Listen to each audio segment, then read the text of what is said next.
right, it's time for Mr. Nailsin's Wednesday Comics. Yes, that's right. So, I do believe I mentioned last week that I did read or started to read Detective Comics and got bored and quit midway, and then I went back to it later. Well, that should tell you. So we're gonna go from worst to best in this stack of comics. So. The artwork is fine for the horror elements in this, so I can forgive that. Some of it I'm not crazy about, but it's fitting. Batman's possessed by a demon. The whole city is overrun with demonic people possessed, what have you, all that stuff. Of course, Catwoman's got to come in and save him. Hey, look, remember that? I read that one last week, and it was better than this.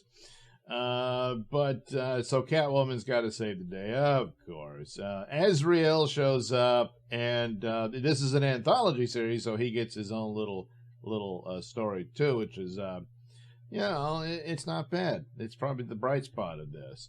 So Catwoman goes to recruit people to help save Batman, and oh look, Poison Ivy's growing shrooms. So anyway, Catwoman to the rescue. Meanwhile, Romaine Montoya. This woman is married to a bad man, so she becomes the question to go beat him up and stop him, and there you go. And the art's pretty flat, and I don't know. Is Vic Sage still dead for her to be the question now, or is this they're doing these things where you have multiple questions?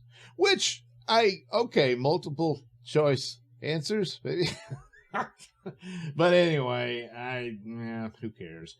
So, Azrael, and it's very basic. Apparently, he's got some sidekicks now in his righteous mission.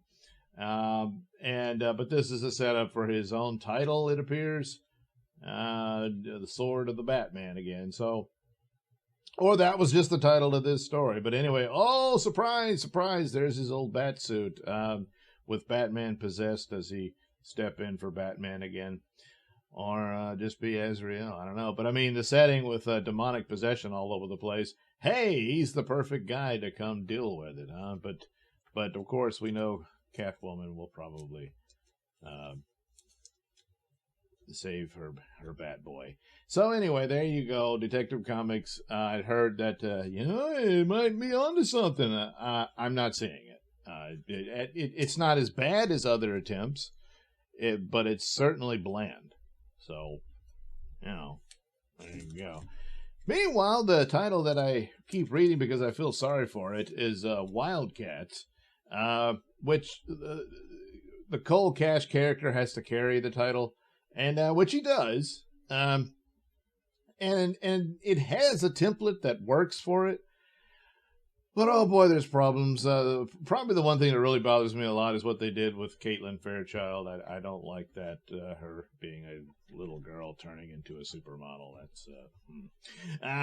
But the overall story is, it's a lot of the stuff you would find in Wildcats, and the corruption and a-hole bosses and that sort of thing. And it's fine on that. The art hasn't been great, and here we have multiple artists trying to fix this thing. We jump right into an entirely different style of art for the romantic interlude and all that, which kind of, but that's just like Zealot is just, if you're gonna be in love with someone, I feel here you can feel sorry for Cole Cash.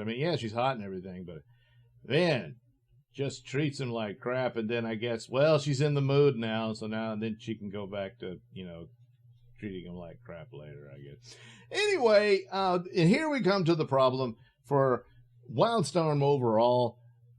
I stand by that it doesn't belong in the DC universe. Now, DC was at the forefront of multiverse stuff way back when in the 50s, and they probably should just stay there.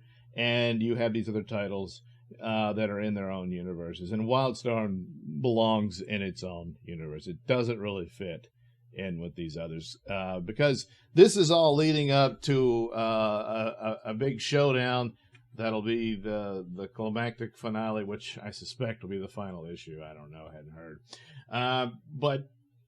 So you have Justice League members come in on top of all the Wildstorm characters that come in to do the same thing, basically, to have their big battle.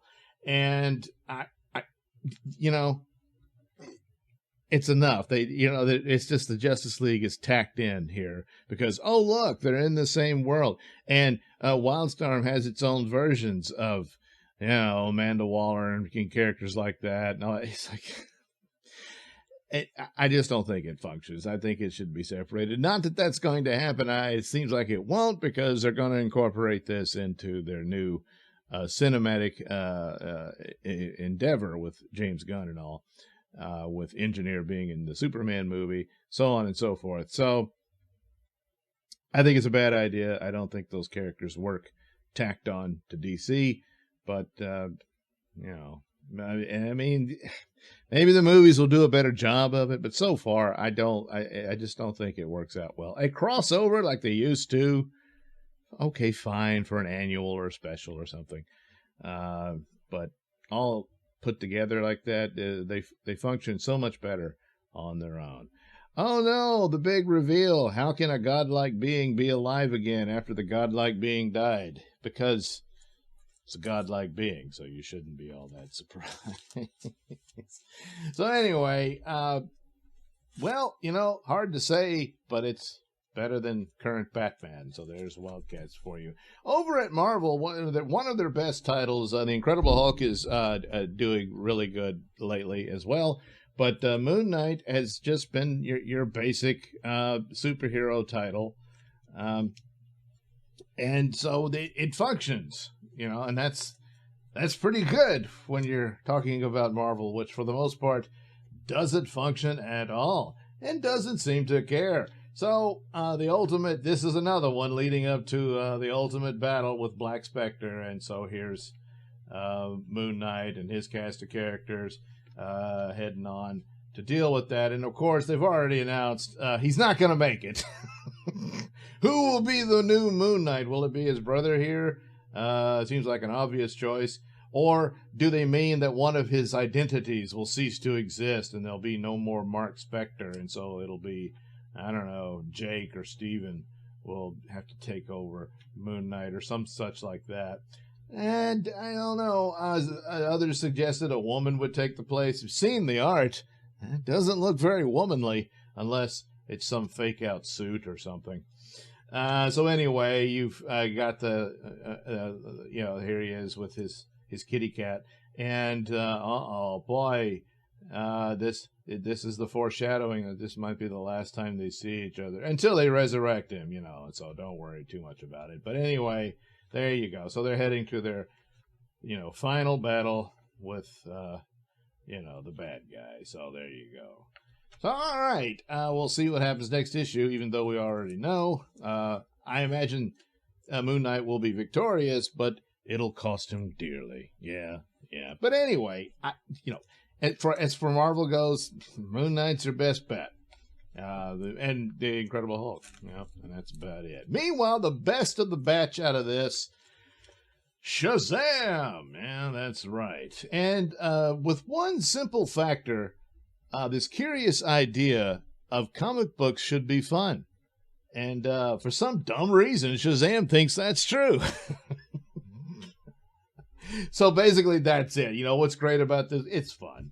And it does a better job of young people superheroes and their comedy hijinks than Teen Titans does, which both are written by Mark Waid, but he does a better job on Shazam here. And then Mary Marvel shows up. She can be called Mary Marvel, but the Captain can only be called the Captain. Huh. Yeah. Again, I don't know why they didn't just opt to change his name to Captain Thunder so he doesn't have to call himself Shazam, which he can't, because if he does, but then they have to call Mary Thunder. Yeah, you lose the the alliteration there. Well, so I don't know, but when you've been called something for decades, you're kind of stuck with it, So, but whatever. Overall, it's fun. You have the little hijinks with the gods and everything, and the conclusion of the story.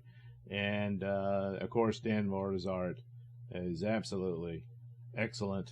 And so there you go. Shazam for the win out of the stack here. And amazingly enough, Batman for the loss. Yeah. Jeez, couldn't even beat Wildcats. That's pretty sad state of affairs. But I mean, this particular issue, and I don't know, you know, I didn't bother to look into the setups for it all and everything. But still, with all the damage done to Batman with the likes of the recent Gotham War and stupid stuff like that, this one is not as bad as that. But it's just a lot of blandness to it, you know. But that's not the case with Shazam. So Shazam for the win in this week's Mr. Nailsin's Wednesday Comics.